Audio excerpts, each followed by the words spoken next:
فإذا تعلم وتعلم وتذكر وتذكير وتنصح والانتفاع والإفادة والاستفادة والحث على المصيبة بسنة رسول الدعاء إلى المجاهد والمخالفة والجهاد والمنطق في باب سبحانه وتعالى.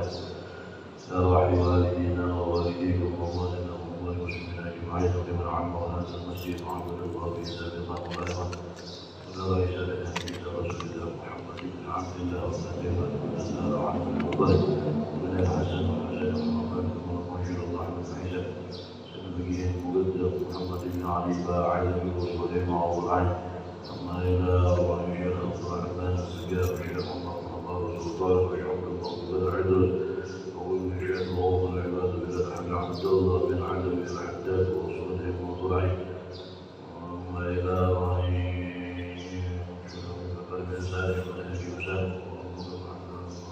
ورسول العلي عن معلم الزكاة والزكاة والكعب والمشيخان الزكاة وحمد الفقاد وحسن الزكاة صليما وطلعهم وما إلى رحمة الجداد وحمد الفقاد بن عبد الرحمن الزكاة سلام عليكم وما إلى رحمة الله الحجاج الحبيب محمد بن عبد الله الداود محمد بن زيد بن حبيب الله محمد بن زيد بن حبيب سلام عليكم وما إلى رحمة زيد بن عبد الله بن شرف بن عبد الله بن علي بن شهاب الدين سلام عليكم وما إلى رحمة ومن أرشد مجيد الشيخ والزين بن عبد الغني البدري وأصولهم وضرعهم وجميع سادات العجل وجميع زبدة وابتغى بالشربات ورحمة والبقيع بما شيخنا ومعلمنا وسيدنا ورجال سنتنا وكل من وصل سنتنا إليهم وننظر في درجاتهم الذين كفروا ودفاتهم وسنتهم عنهم ولم ينفعنا بهم أحمينا بحماية مثلنا مددهم وعيد علينا بركاتهم وصلاة وبارك وعيد ونفعنا بدينتنا والآخرة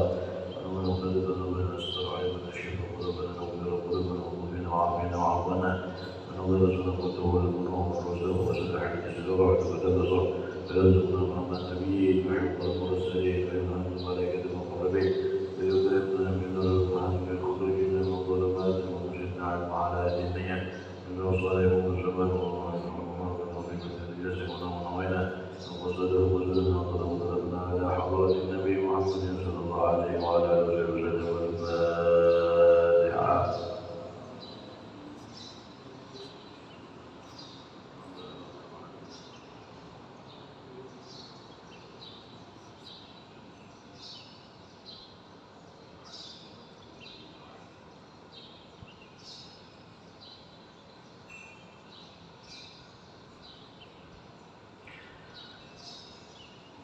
السلام عليكم ورحمة الله وبركاته.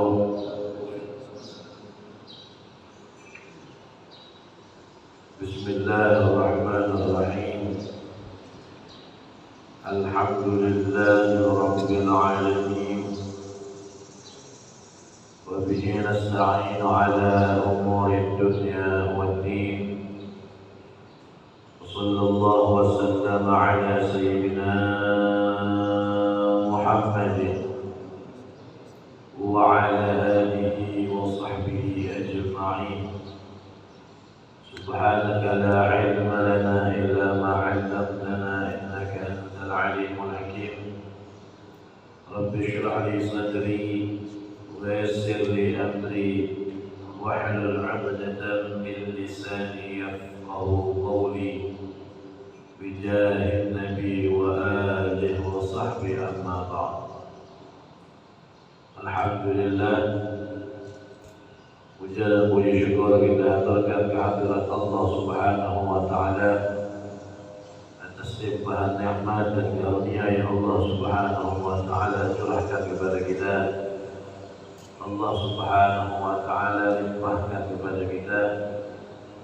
Alhamdulillah, kita masih dikumpulkan oleh Allah Subhanahu wa Ta'ala di tempat kita yang mulia ini, dalam majlis kita yang insya Allah penuh dengan keberkahan ini, yang mana sebelumnya Allah Subhanahu wa Ta'ala juga telah menolong kita agar kita mampu melaksanakan sholat subuh dalam keadaan berjamaah.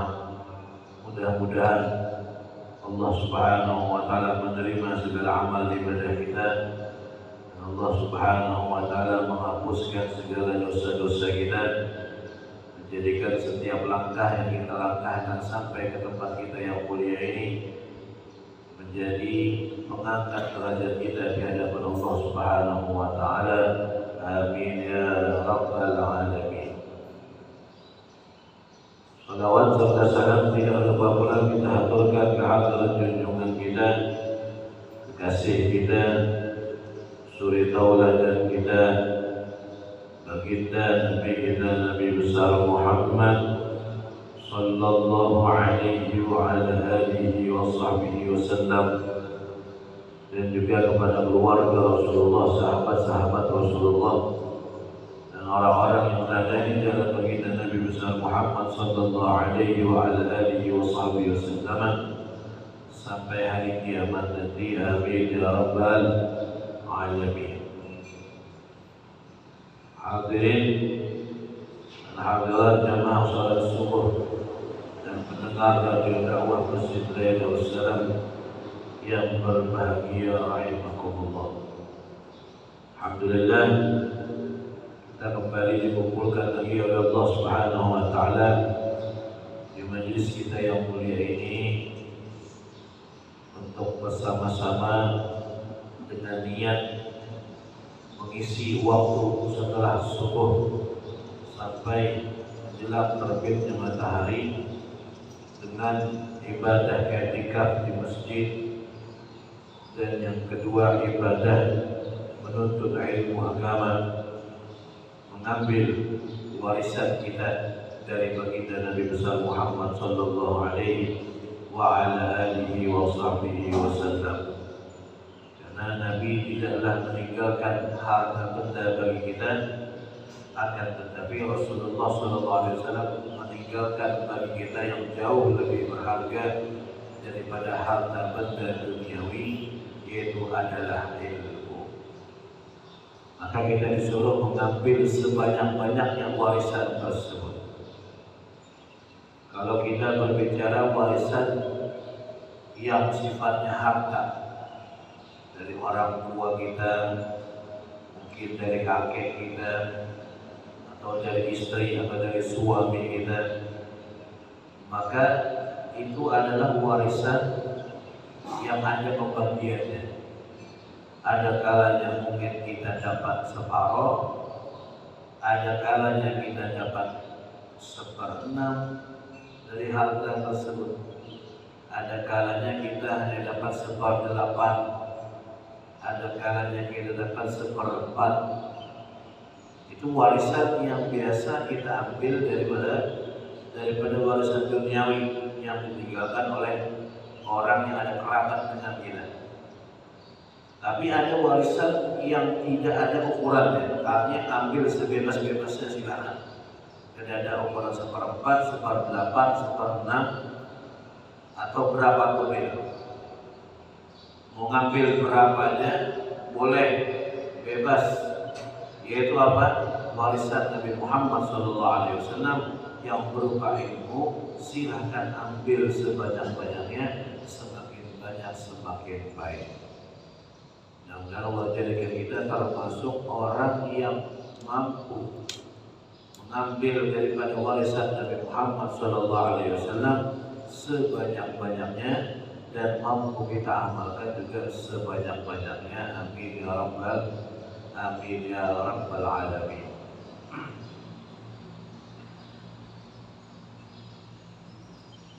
Di dalam hadis qudsi disebutkan Allah Subhanahu wa Ta'ala berfirman, Ya ayyuhan nas, inna kullukum dhalluna illa man hadaitum fastahduni ahdikum. Di dalam sebuah hadis qudsi, hadis qudsi ini adalah firman Allah Subhanahu wa Ta'ala.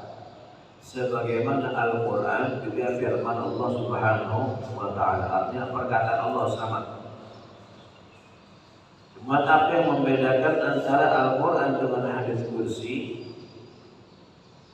Kalau Al-Quran itu adalah firman Allah Subhanahu wa Ta'ala yang Allah turunkan kepada Nabi Muhammad SAW berupa makna dan lafaznya. Itu maknanya dari Allah, kemudian lafaz kalimatnya pun juga datang dari Allah Subhanahu wa Ta'ala. Jadi Nabi hanya menyampaikan saja. Itu namanya adalah Al-Quran. Kalau hadis kursi itu maknanya dari Allah Subhanahu wa Ta'ala, akan tetapi lafaznya dari Nabi Muhammad SAW. Jadi Allah turunkan kepada Nabi berupa makna yang diterima oleh Nabi, kemudian yang mengungkapkan, yang membahasakan makna tadi adalah bahasa Rasulullah SAW. Itu perbedaan antara Al-Quran dan hadis kursi. Ya, perbedaan antara Al-Quran dan hadis kursi. Bedanya apabila Al-Quran itu tidak boleh disentuh kecuali dalam keadaan berwudu, kalau hadis kursi boleh. Walaupun dalam keadaan kita tidak berwudu, kita mau memegang hadis kursi atau mengangkat kitab yang di dalamnya ada hadis kursi, tidak masalah. Tidak masalah. Kalau Al-Quran dibaca dapat pahala, tapi kalau hadis kursi dibaca tidak mendapatkan pahala. Makanya Al-Quran itu dikatakan di dalam definisinya al-muta'abbad bi tilawatih, yang dianggap ibadah dengan membacanya, supaya membedakan antara Al-Quran dan hadis kursi. Itu di antara perbedaan Al-Quran dan hadis kursi. Sama-sama firman Allah, cuman bedanya kalau Al-Quran lengkap makna dan lafaznya dari Allah, akan tetapi hadis kursi maknanya saja dari Allah, lafaznya dari baginda Nabi Muhammad SAW. Kata Allah apa di dalam hadis kursi? Ya ayyuhan nas, wahai manusia, kullukum dhallun, semua kalian ini adalah tersesat. Illa man hadaituh, kecuali orang yang saya beri petunjuk, kecuali orang yang saya kasih hidayah. Fastahduni, maka mintalah kalian hidayah kepada saya. Ahdikum, niscaya saya akan berikan hidayah kepada kalian. Nah, di dalam hadis kursi ini Allah Subhanahu wa Ta'ala menerangkan kepada kita dua hal yang bisa kita ambil. Yang pertama, kita mengetahui bahwasannya kita semuanya ini aslinya adalah orang-orang yang tersesat, orang-orang yang tidak tahu jalan menuju Allah Subhanahu wa Ta'ala. Bahkan dengan Allah pun kita tidak tahu. Semuanya orang yang tersesat. Illa man hadaitu, kecuali orang yang saya kasih petunjuk, kata Allah Subhanahu wa Ta'ala. Yang pertama. Yang kedua, Allah mengatakan fastahduni, mintalah kalian hidayah kepada saya. Nah, berarti kita disuruh oleh Allah Subhanahu wa Ta'ala untuk senantiasa memohon kepada Allah agar kita dikeluarkan daripada golongan orang yang tersesat tadi, meminta hidayah kepada Allah Subhanahu wa Ta'ala. Maka apabila kalian meminta hidayah kepada Allah, saya pastikan kalian akan saya kasih hidayah. Fastahduni ahdikum, mintalah hidayah kepada saya akan berikan hidayah kepada kalian. Jadi dua yang kita ambil. Pertama, kita tahu bahwa kita ini asalnya ada orang yang tersesat. Yang kedua, kita diperintahkan oleh Allah untuk senantiasa meminta hidayah.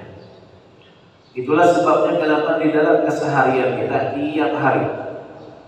setiap hari kita diwajibkan oleh Allah Subhanahu wa Ta'ala berdoa minta hidayah.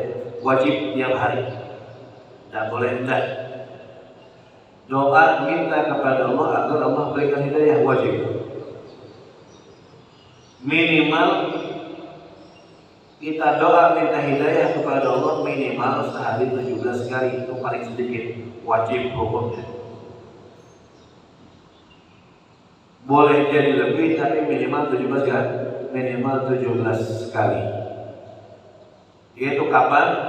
Di saat kita mengerjakan sholat, melalui lafaz kita, ucapan kita membaca ayat ihdinas siratal mustaqim. Ya Allah, tunjukkanlah kami ke jalan yang lurus. Wajib berulang membaca, wajib di dalam sholat kita. Kita sholat wajib minimal sehari 17 rakaat, 5 waktu. Berarti kesimpulannya kita diwajibkan oleh Allah minta hidayah kepada Allah minimal 17 kan? 17 kali, karena sholat kita 17 rakaat. Jadi kalau kita mazhab Imam Syafi'i lah wajib baca Al-Fatihah semua. Kecuali kita mazhab yang lain. Berarti minimal 17 kali. Minimal itu belum lagi ditambah dengan sholat-sholat qobliyah, ba'diyah, sholat rawatib. Belum lagi ditambah dengan sholat isyraq, sholat duha. Belum lagi sholat witir. Belum lagi bacaan Al-Fatihah kita baca di luar sholat.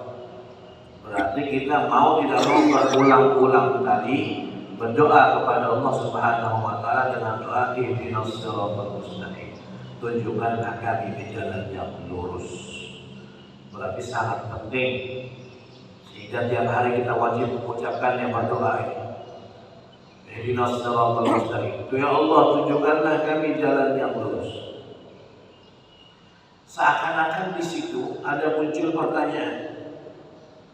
Di dalam ayat yang kita baca surah Al-Fatihah, kalau kita belajar makna surah Al-Fatihah, seakan-akan muncul pertanyaan. Kalian minta untuk ditunjukkan jalan yang lurus.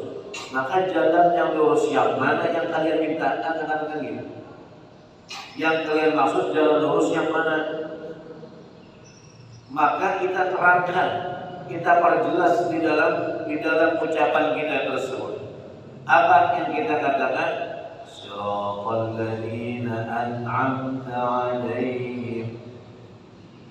Jalan yang lurus yang kami maksud ya Allah, siratal ladzina an'amta 'alaihim, jalan orang-orang yang Kau beri nikmat atas mereka. Jalan orang-orang yang Engkau ridhoi kepada mereka. Jalan orang-orang yang Kau berikan kesenangan kepada mereka dunia dan akhirat. Siapa mereka? Allah jelaskan di dalam ayat yang lain. Ulaika alladzina an'ama Allahu 'alaihim minan nabiyyin was-siddiqin wasyuhada' was-shalihin wa hasuna ulaika rafiqa. Mereka itulah orang-orang yang Allah berikan nikmat atas mereka. Siapa? Minan nabiyyin, golongan para nabi-nabi. Was-siddiqin, dan orang-orang yang menggapai derajat siddiqiyah. Wasyuhada, dan orang-orang yang mendapatkan derajat mati syahid. Wassalihin, dan orang-orang yang termasuk golongan orang-orang yang saleh. Jadi kalau kita mengatakan siratal ladzina an'amta 'alaihim, berarti kita maksud adalah jalannya para nabi, jalannya para siddiq, jalannya para syuhada, dan jalannya orang-orang yang saleh. Itu kita perjelas. Ya Allah, tunjukkanlah saya jalan yang lurus, jalan yang mereka, orang-orang, para nabi, para siddiq, para syuhada, para saleh. Kemudian di situ seakan-akan masih ingin diperjelas lagi. Masih ingin diperjelas lagi. Seakan-akan muncul pertanyaan, oke, kalian bisa tunjukkan kepada saya jalan mereka, para nabi, para syuhada, para salihin, kemudian para siddiqin. Sekarang jalan yang kira-kira kalian tidak mau untuk saya tunjukkan di situ jalannya mana? Maka kita lanjutkan lagi, kita perjelas lagi. Ghairil maghdubi 'alaihim waladdallin. Selain ya Allah, jangan Kau tunjukkan kami jalan orang-orang yang maghdubi 'alaihim, dan jangan pula jalan orang-orang yang dhalin, dua golongan. Al-maghdubi 'alaihim, orang-orang yang dimurkai oleh Allah. Siapa mereka? Kata ulama tafsir, al-maghdubi 'alaihim, orang-orang yang dimurkai Allah di sini adalah orang-orang Yahudi. Al-Dhalin dan orang-orang yang tersesat. Siapa orang yang tersesat di dalam Al-Fatihah ini? Kata ulama tafsir, mereka adalah Nasara, orang-orang Nasara.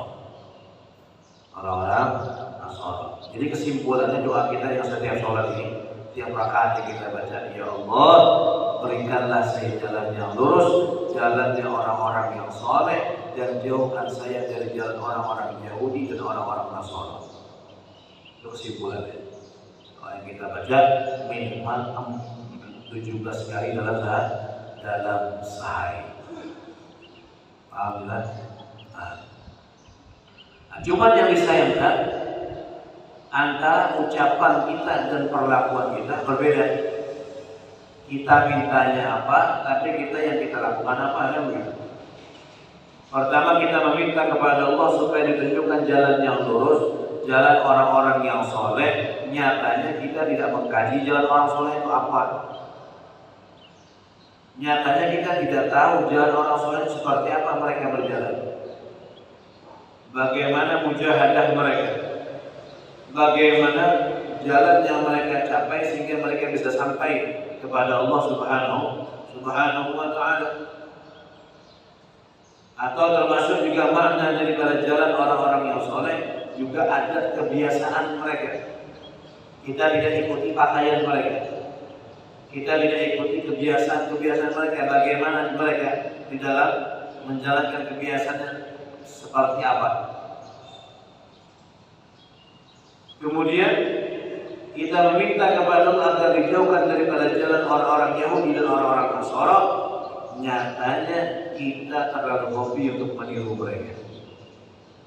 Kita terlalu senang untuk selalu melihat perkembangan mereka, update kabar-kabar tentang mereka, dan kita berusaha kayak pacarnya supaya sama dengan mereka. Nah, ini sangat bertentangan antara ucapan kita, antara doa kita dengan pengamalan kita setiap hari. Kira-kira antara kaum muslimin yang berdoa seperti tadi setiap hari sholat, banyak mana di antara mereka yang lebih cinta dengan orang-orang soleh ketimbang cinta dengan orang-orang Yahudi dan orang-orang Nasara? Maka jawabannya jelas, pasti di antara mereka lebih banyak yang cinta kepada Yahudi, cinta kepada Nasara ketimbang cinta dengan orang-orang yang soleh. Nyatanya majelis-majelis orang soleh lebih sedikit daripada majelis-majelis yang di situ meniru daripada orang-orang Yahudi dan orang-orang Nasara, kan gitu. Berapa banyak aja orang yang hadir di majelis, lebih banyak yang ada hadirnya, gitu. Pasti itu pasti. Ini dalil bahwasanya mereka kebanyakan kaum muslimin lebih cinta dengan orang-orang Yahudi dan orang-orang Nasara ketimbang dengan orang-orang yang soleh, yang mana orang soleh itu pelopornya adalah baginda Nabi Muhammad SAW. Mereka lebih kenal dengan biografinya orang-orang Yahudi dan Nasara ketimbang biografi Nabi Muhammad SAW. Kita mungkin ditanya, seandainya ada orang tiba-tiba tanya, sebutkan nasab Nabi, berapa kali lah. Sebutkan nasab Rasulullah sampai Adnan, wah bingung. Berapa kali? Tahun lahirnya Nabi, Nabi lahir di mana? Tahun hijrahnya Nabi, umur beliau berapa? Berapa tahun tinggal di Mekah? Berapa tahun tinggal di Madinah? Nama istri-istri Nabi, nama putra dan putri Nabi, nama cucu-cucu Nabi, nama sahabat-sahabat Nabi, tahun berapa kejadian perang Badar, tahun berapa kejadian perang Uhud, tahun berapa? Kita kalah kabut menjawab itu.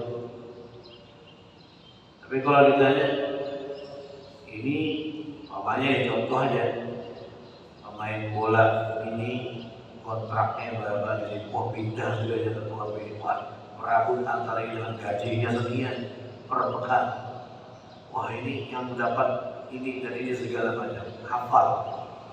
Dan kita tahu perkembangan mereka, artis-artis kita paham betul berbila kawinnya, berbila caranya, kan ya. Anaknya berapa, harta ekonominya apanya, paham betul, kita ngerti betul. Tapi yang berkaitan dengan orang-orang yang soleh, pakaian-pakaian mereka, adat istiadat mereka, banyak kita yang buta di dalam hal tersebut. Nah, ini kan sesuatu kekurangan. Antara doa kita yang kita lakukan dengan pengamal kita jauh berbeda. Sangat jauh berbeda. Itu yang jadi masalah. Terlalu hobi kita dengan orang-orang Yahudi dan orang-orang Nasara, perkembangan mengikuti adat istiadat mereka. Memang di dalam hadis Rasulullah bersabda, ujar Nabi Muhammad SAW, la tattabi'unna sanana man qablakum, shibran bi shibri wa dira'an bi dira'in hatta law dakhalu ju'ra dhabbin la dakhaltumuh. Kata Nabi, la tattabi'unna sanana man qablakum, sungguh benar-benar kalian akan mengikuti orang-orang yang sebelum kalian, umat-umat terdahulu. Bahkan Rasul menggambarkan shibran bi shibri wa dira'an bi dira'in, kalian akan mengikuti mereka sejengkal demi sejengkal, saking detailnya. Wa dira'an bi dira'in, satu hasta demi satu hasta. Pokoknya kada mau ketinggalan kabarnya, kada mau ketinggalan trennya. Detail mengikuti mereka tadi. Yang lebih parahnya lagi, Nabi kita mengatakan hatta law dakhalu juhra dhabbin la dakhaltumuh. Bahkan yang parahnya, seandainya mereka masuk ke dalam lubang biawak, kalian pun juga akan ikut masuk lubang biawak. Saking pintarnya. Apa digawe diumpati, masuk ke lubang biawak, umpat juga masuk. Saking pintarnya. Saking hobinya. Saking apa? Saking hobinya ikuti orang. Masuk lubang biawak, umpat juga masuk lubang biawak. Maka sahabat langsung mengatakan, al-Yahud wa Nasara ya Rasulullah, apakah yang dimaksud itu ada orang-orang Yahudi dan orang Nasara ya Rasulullah yang Bapak senang diikuti oleh umat sampean? Maka ujarkan, faman, siapa lagi kalau bukan mereka? Nanti kalian akan sangat senang mengikuti mereka. Diumpati setiap detailnya, setiap jengkalnya, setiap hastanya diikuti terus. Tidak boleh tidak. Oh, hari ini trennya bajunya seperti ini, Pak, kita harus beli juga. Oh, hari ini rambutnya modelnya gini, kita harus umpatnya. Oh, hari ini warna rambutnya warna apa, kita habangnya. Besoknya hijau itu. Timbah Nabi mengajarkan sebelum sholat bersiwak, kolel pada bersiwak. Timbah Nabi mengajarkan kalau mau tidur wudu, berat betul mau wudu, padahal pekerjaannya gampang, kada pakai modal, pahalanya besar. Mbah Nabi mengajarkan tidur itu menghadap sebelah kanan, jangan kita. Karena nyaman aku kebiasaan kiri, biar ada apa-apa juga. Nah, ini yang permasalahannya di sini. Padahal kita punya suri tauladan terbaik, itu Nabi Muhammad SAW. Beliaulah satu-satunya orang yang wajib kita tiru, yang harus kita jadikan panutan kita, idola kita di dalam keseharian kita 24 jam tanpa henti-hentinya. Kita disuruh mengikuti Nabi besar Muhammad sallallahu alaihi wa ala alihi wa sahbihi wasallam. Kita lebih senang mengikuti sunnahnya orang-orang Yahudi dan orang-orang Nasara ketimbang sunnah Nabi Muhammad SAW. Orang-orang meniup trompet 42, kita niup trompet. Orang-orang merayakan hari besarnya, kita 42, merayakan hari besarnya. Buat apa? Untuk apa? Kan ya, habis-habisan mengeluarkan duit jutaan tukar kembang api untuk merayakan hari besar orang lain, tapi mengeluarkan zakat fitrah bertawar. Mengeluarkan zakat fitrah baras yang paling ada bagus. Tapi ketika merayakan hari besar orang lain, mengeluarkan duit banyak, berani habis-habisan banyak. Tapi pas hari besar kita seorang, ya ngalih, dimintai sumbangan kesan maulid aja 10.000 aja masukkan. Iyalah, kadang-kadang kalau di sini tidak ada, di sini sangat orang jauh. Tapi di sana pindah jauh sini, nggak ada di sini, insya Allah. Sini tidak ada. Nah, ini yang jadi masalah, ini jadi bahaya, hati-hati. Nabi mengatakan, man tasyabbaha biqaumin fa huwa minhum. Barang siapa yang menyerupai satu kelompok, maka dia akan digolongkan dengan kelompok tersebut. Makanya kalau kita lihat di dalam kehidupan Nabi Muhammad SAW, beliau itu kalau kita perhatikan, Nabi itu paling ada senang kalau ada kebiasaan yang sama dengan orang yang ada baik. Nabi kadang mau pasti Nabi membedai. Perhatikan contoh di dalam hadis Nabi mengatakan, farqu ma bainana wa bainal musyrikin al-amaim 'alal qalani, sujar Nabi. Perbedaan antara kita dengan orang musyrikin apabila kita pakai bolang, bolang yang bisa dililit di kepala. Itu orang Islam. Orang musyrikin ada di bolang. Orang Hindu misalnya di India, bolang dia tuh. Ada juga orang lain selain muslim yang pakai bolang. Karena sama, maka Nabi pasti akan mencari perbedaan yang supaya beda. Itu petunjuk Nabi Muhammad SAW. Maka akhirnya dibedakan oleh Nabi. Oh, bedanya kita buat beda ya. Mereka pakai bolang, kita pakai bolang. Cuman bedanya mereka berbolang langsung diikat di kepala. Nah, kita supaya beda, kita berbolang pakai kopiah dulu, baru kita pakai bolang supaya beda. Ini jelas. Nabi pasti ingin membedai terus. Ada mau sama. Supaya beda kita pakai kopiah dulu. Al-amain adal qolanis, supaya setelah kita pakai kopiah baru kita pakai bolang. Nah, walaupun bolangnya sama tapi kita kopiah, mereka ada beda. Supaya berbeda. Contoh lagi masalah puasa Asyura misalnya. Puasa Asyura. Kita kan sunnah puasa Asyura 10 Muharram. Ternyata puasa kita 10 Muharram itu sama dengan orang-orang Yahudi puasa 10 Muharram hari Asyura. Nah, ketika Nabi bilang sama, kalau bisa sama harus beda kita. Harus beda. Kayak cara supaya beda? Kalau kayak tujuan Nabi kita puasa 2 hari supaya kita sama. 9-10 atau 10-11. Ya kan? Nah, berarti Nabi selalu berusaha untuk membedai. Jangan sama dengan orang selain daripada kaum muslimin. Bahkan lebih lagi dari itu, sifat-sifat yang jelek pun Nabi kadang mau sama. Nabi tidak mau sama. Contoh di dalam hadis Nabi mengatakan, la aqul wa ana muttaqi, saya tidak pernah makan dalam keadaan saya bersandar. Makruh hukumnya makan sambil bersandar, maksudnya bersandar yang dengan tangan ini sambil makan. Kita ajak nonton TV biasanya, ya, nah sambil bersandar gini, itu makruh. Nabi tidak senang. La aqulu wa ana muttaqi, saya tidak pernah makan dalam keadaan saya bersandar. Kenapa ujar Nabi? Karena itu adalah perbuatan orang yang malas. Nah, menyamai dengan orang yang malas ini Nabi tidak mau. Tidak mau. Pasti Nabi akan cari pembeda. Di dalam hadis yang lain, di dalam masalah apa? Masalah memakai celana atau memakai sarung, Rasulullah mengatakan apa? La'anahullah may yajurru izarahu khuyala atau kama qala Nabi. Ma tahtal ka'fin nar, ujar Rasulullah sallallahu alaihi wasallam. Allah Subhanahu wa taala membenci, melaknat orang yang memakai sarung sampai di bawah mata kaki. Ujar Nabi. Bahkan di dalam riwayat yang lain mengatakan yang berada di bawah mata kaki itu di neraka tempatnya. Jadi neraka. Kenapa?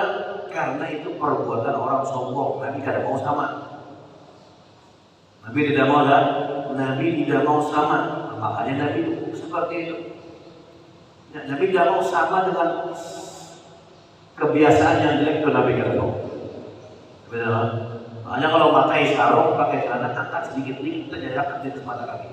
Angkat. Oh, saya kan tidak sombong, biar tidak sombong, tapi minimal kata guru kita, minimal kita melakukan perbuatan yang sama dengan orang yang sombong. Menyerupai orang angkat sedikit di atas mata kaki, dikit aja. Kalau ada mau tinggi-tinggi, kita mau dikit aja. Kalau dia bisa tinggi sampai setengah betis, bagus. Abdullah bin Umar disuruh Nabi mengangkat sampai di pertengahan betis. Kalau kita nggak mau terlalu tinggi, ada biasa, ya sudah. Penting di atas mata kaki yang penting. walaupun mepet ada bapak asal jangan di bawah antara kaki. Ini laki-laki, kalau perempuan jangan, perempuan disuruh panjangi. Perbedaannya itu, laki-laki disuruh angkat sampai di atas mata kaki, kalau perempuan disuruh panjangi. Kalau bisa 1 kil panjangnya dari batis sepian. Kalau dari bahasa Banjar tepair, sampai tepair keseret baju dari itu. Nah, kalau perempuan. Kayak apa kalau seandainya kena tanah, habis itu kena najis, kena apa? Apabila pakaian perempuan tadi yang panjang tadi terkena najis di jalanan, maka tanah yang selanjutnya yang mensucikan. Kena najis di sini, terus jalan tanah yang di sini itu mensucikan, kena najis yang ada di sini aman, jangan takut. Kalau laki-laki diangkat, ini maksudnya terbalik, laki-lakinya terseret, babinya angkat, ini terbalik. Aturannya salah. Soalnya laki-lakinya yang diangkat, perempuannya juga yang di bawah. Nah, ini dalil bahwasanya Rasulullah itu paling tidak senang sama-sama dengan yang ada bagus. Nah, itulah sebabnya kita disuruh apa? Disuruh membedai dengan yang ada apalagi adat tadi kebiasaannya orang-orang Yahudi dan orang-orang Nasara. Jangan. Tapi ulun yakin, tiang-tiang ini kada bakal ikut. Bagi pihak yang bisa sholat berjamaah di masjid, insya Allah kada bakal ikut dengan orang Yahudi, orang Nasara. Cuman yang kita khawatirkan itu anak-anak kita kayak apa? Yang kita khawatirkan. Kalau pihak insya Allah kada, insya Allah ada. Tapi nih generasi kita yang selanjutnya, anak-anak kita, ya caranya kita jaga mereka, kita gambarkan di hadapan mereka bahwasanya idola yang paling tepat adalah Nabi Muhammad SAW dan para salihin, orang-orang yang mengikuti jalan Rasulullah SAW. Jangan mengidolakan orang-orang selain mereka. Itu aja intinya. Jangan melawan orang seperti mereka. Jangan. Senang boleh, tapi mengidolakan jangan. Beda antara senang dengan mengidolakan, beda. Senang dia senang aja. Tapi kalau idola itu di kamar tuh harus ada fotonya. Hibak kamar foto sih artis tadi misalnya atau si siapa tadi itu namanya mengidolakan. Idola dijadikan dimasukkan ke dalam kalau sekadar senang aja aku senangnya itu main bola aja, mainnya bagus, ini cantik ini, tapi senang aja, bukan mengidolakan. Mengidolakan tidak boleh. Kalau kita mau mengidolakan yang kita adalah hanya Nabi besar Muhammad SAW yang kita jadikan apa? Panutan di dalam kehidupan kita, yang kita ikuti jejaknya, yang kita ikuti langkahnya, dan kita apa? Kita ingin bersama dengan beliau nanti ada di hari kiamat. Al-mar'u ma'aman ahab, seseorang akan dibangkitkan bersama orang yang dia cintai. Jadi kita dikasih modal oleh Allah Subhanahu wa Ta'ala dalam hidup ini, cinta itu modal utama, cinta. Dengan cinta ini kita bisa naik derajat kita, dengan cinta pula kita bisa jatuh derajat kita. Masih dalam pembahasan mengidolakan. Orang idola itu kan pasti cinta. Kalau yang ada cinta, ada mungkin yang mengidolakan. Cinta ini modal utama. Allah kasih kita cinta, ini modal besar. Dan ini mempengaruhi antara posisi kita diangkat oleh Allah atau posisi kita direndahkan serta-rendahnya oleh Allah Subhanahu wa Ta'ala. Apabila kita meletakkan yang salah, maka kita akan dihempaskan oleh Allah Subhanahu wa Ta'ala. Ujar guru kita, ada orang lahir di Ka'bah, di dalam Ka'bah lahir, kemudian besar di dalam Ka'bah, kemudian dia beribadah hidup di dalam Ka'bah, meninggal dunia dalam Ka'bah. Bayangkan begini hebatnya, di dalam Ka'bah, tempat mulia di hidupnya. Lahir, tumbuh, besar, hidup, meninggal di dalam Ka'bah, beribadah di dalam Ka'bah, segala macam di dalam Ka'bah. Tapi di dalam hatinya, ujar guru kita, ada kecintaan dengan orang-orang Yahudi atau orang-orang Nasara. Maka orang ini yang hidup di dalam Ka'bah, lahir sampai meninggal dalam Ka'bah, meninggal dunia, kena dibangkitkan bersama orang Yahudi dan Nasara. Kurang apa? Lahir dalam Ka'bah itu apa? Tapi ada cinta dengan orang-orang Yahudi dan Nasara, bangkitnya dengan mereka. Apa kabar kita yang berdiam sama kita? Ya. Diumpaskan oleh Allah Subhanahu wa taala pada ibadahnya banyak, tapi karena salah menempatkan cintanya maka Allah jatuhkan. Sebaliknya orang yang meletakkan cintanya tepat pada sasaran yang diinginkan oleh Allah Subhanahu wa taala, ibadahnya seadanya diangkat oleh Allah. Seseorang datang ke Nabi bertanya, "Ya Rasulullah, al-mar'u yuhibbu qauman wa lamma yalhaq bihim." Ya Rasulullah, ada seseorang mencintai satu kelompok orang, tapi amalnya jauh pada sama dengan orang-orang yang kelompok tadi. Ini amalnya sedikit, cuman buatnya cinta dengan mereka. Apa ujian Nabi? Anta ma'aman ahbabta. Kamu akan dikumpulkan bersama orang yang kamu cintai. Masya Allah. Cinta dari modal besar. Modal besar ketika kita meletakkan cinta kita pas, maka yang sedikit diangkat oleh Allah Subhanahu wa taala sampai kepada derajat mereka. Kita ini Pak, kadang mungkin bisa beribadah sebanyak mereka. Ya, ibu-ibu, pian kira-kira adalah yang sanggup beribadah kayak Rabi'atul Adawiyah. Ada loh orang sama yang ibadahnya kayak Rabi'atul Adawiyah. Tidak ada. Rabi'atul Adawiyah itu ibadahnya, sholat malamnya tiap hari 1000 rakaat, tiap malam 1000 rakaat. Rabi'atul Adawiyah. Ketika mau meninggal dunia Rabi'atul Adawiyah, merasa ajalnya sudah dekat, beliau gali lubang kubur di dalam kamarnya. Nah, gali lubang kubur. Selesai menggali lubang kubur, masuk ke dalam lubang kubur sidin sholat, kemudian membaca Al-Quran di dalam lubang kuburnya. Di saat sudah mau meninggal itu sempat khatam 7000 kali. Khatam 7000 kali baru sudah meninggal dunia. Jadi cara bahasa kita tuh, harusnya dibaca Al-Quran lagi, sudah baca Yasin lagi, cukup dan baca Yasin orang 7000 kali khatam di dalam kubur lah. Sudah di akhir umur, belum yang kita kisah yang awal-awal masih mudanya, masih sehatnya di dalam qiyamul lail, belum dikisah lagi. Ini bacaan 7000 di akhir umurnya, di dalam kuburnya, yang di luar kubur belum dikisah lagi. Adalah kira-kira yang ibadah seperti itu sekarang, perempuan mana sedunia ini? Tidak ada. Tapi ada kesempatan dia bisa bangkit dengan Rabi'atul Adawiyah.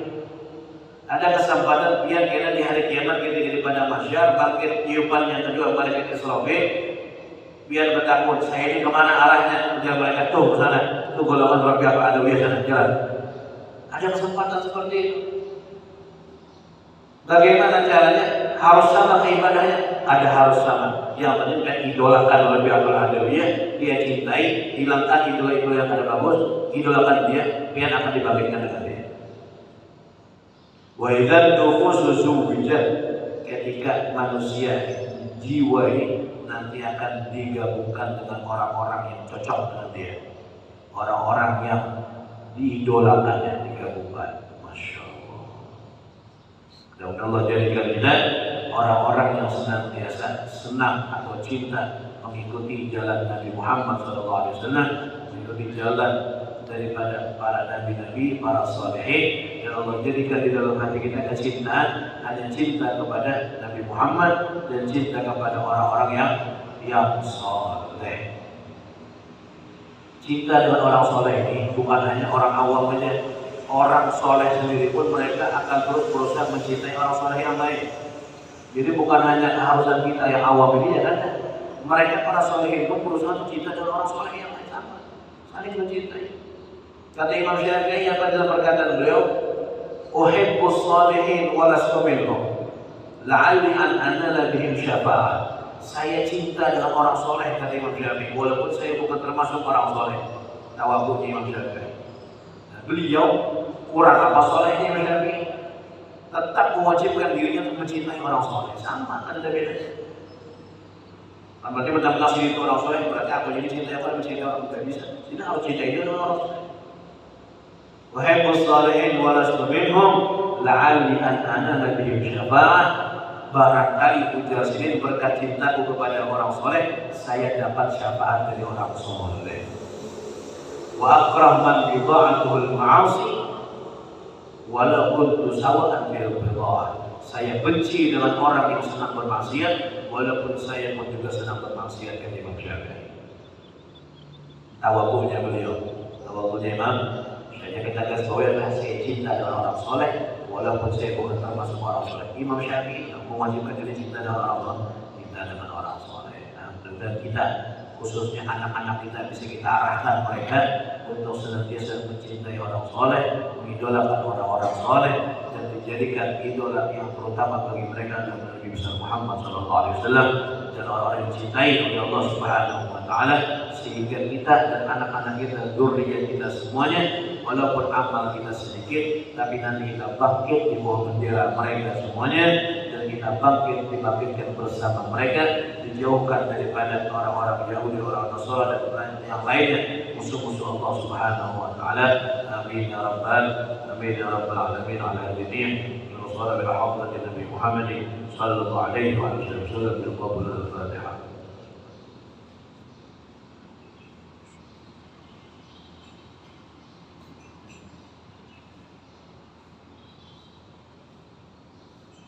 Bismillahirrahmanirrahim. Rabbil alamin wassalatu wassalamu ala asyrafil anbiya'i wal mursalin sayyidina Maulana Muhammadin wa ala alihi wa sahbihi ajma'in. Allahumma ta'ala wa alamin fakina bid-din wa 'allimna ta'wil wa lana sawa'i sabil wa ja'alna min 'ulama al-'amilin wa lana siratika mustaqim. Allahumma akrimna min al-fahmi wa akhrijna min al-dhulumati wa zidna 'ilma. Rabbana atina fid dunya hasanatan wa fil akhirati hasanatan wa qina 'adzabannar. Adkhilna jannata ma'al abrar ya 'aziz ya ghaffar ya rabbal alamin. Sallallahu ala sayyidina Muhammadin wa ala alihi wasallam. Subhana rabbika rabbil izzati amma yasifun. Salamun ala mursalin walhamdulillahi rabbil alamin. Dari ulun pulang lagi minta maaf salah-salah kata, minta halal minta Allah, kepanjangan minta maaf. Ada minta maaf minkum. Wassalamualaikum warahmatullahi wabarakatuh.